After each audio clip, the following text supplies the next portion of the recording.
जिसने पूरे जीवन में गरीबी के सिवा कुछ देखा ही नहीं है, जब उसे पता चला कि मैं आपके यहाँ दान लेने के लिए आ रहा हूँ, तो मेरी माँ से रहा नहीं गया और मेरी माँ एक फूटी हुई मटकी में दही लेकर के आई, क्योंकि दही खा करके कहीं पर जाना शुभ होता है।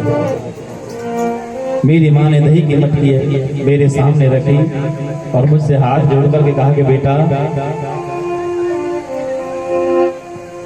नंद जी यदि थोड़ा भी दें, उस थोड़े को ज्यादा समझ के उनसे प्रेम रख के घर पर आना है।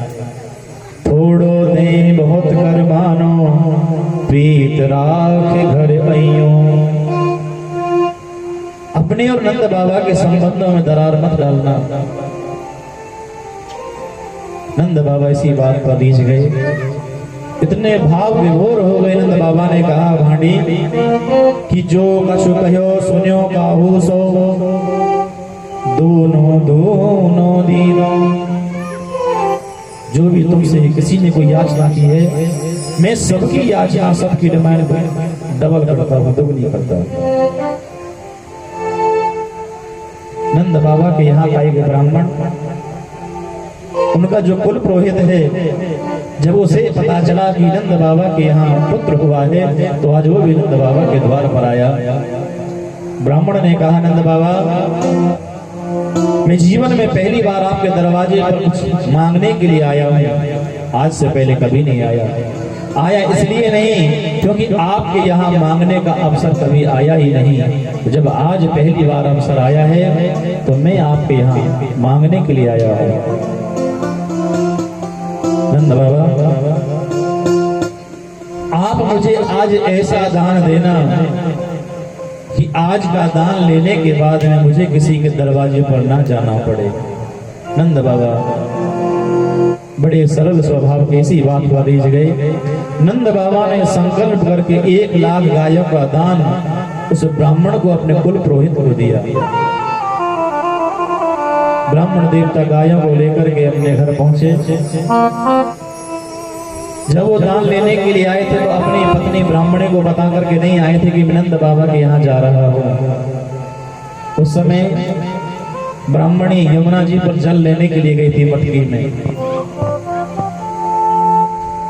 ब्राह्मण देवता आए, 1 लाख गाय, और घर में कैसे संभाले अकेले 1 लाख गायों को। सुबह से शाम तक खूंटे गाड़ते रहे, कभी यहाँ गाड़ा कभी वहां गाड़ा, पूरे घर में खूंटे खूंटे गाड़ दी, गाय ही गाय। पसीने पसीने हो गए ब्राह्मण देवता, फिर भी 50,000 गाय घर में खुली हुई घूम रही है।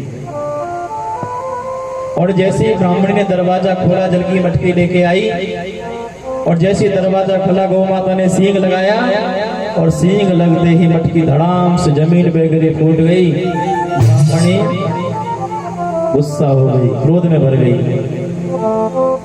ब्राह्मणी ने पूछा कि पंडित जी महाराज, किसकी गाय चुरा करके घर में ले आए हो? अरे मेरे तो बिल्कुल फूट गए। इस बिचौला को सत्यानाश जाए।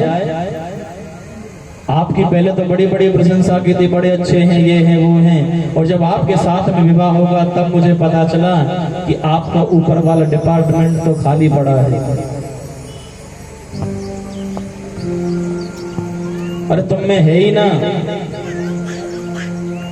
ब्राह्मण देवता बोले, देवी ऐसा नहीं है, मैंने कहीं से कोई चोरी नहीं की है।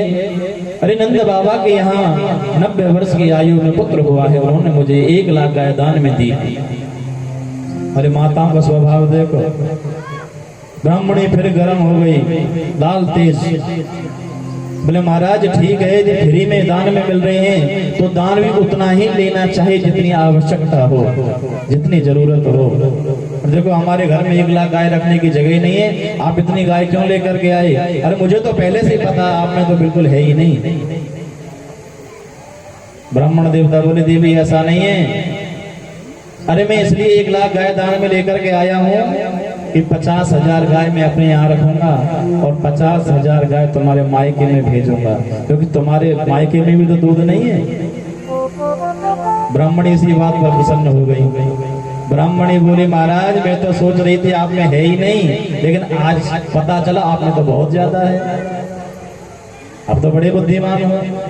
जब 50,000 मायके को देने के लिए बात आई तो बस बुद्धिमान ही समझने लगे।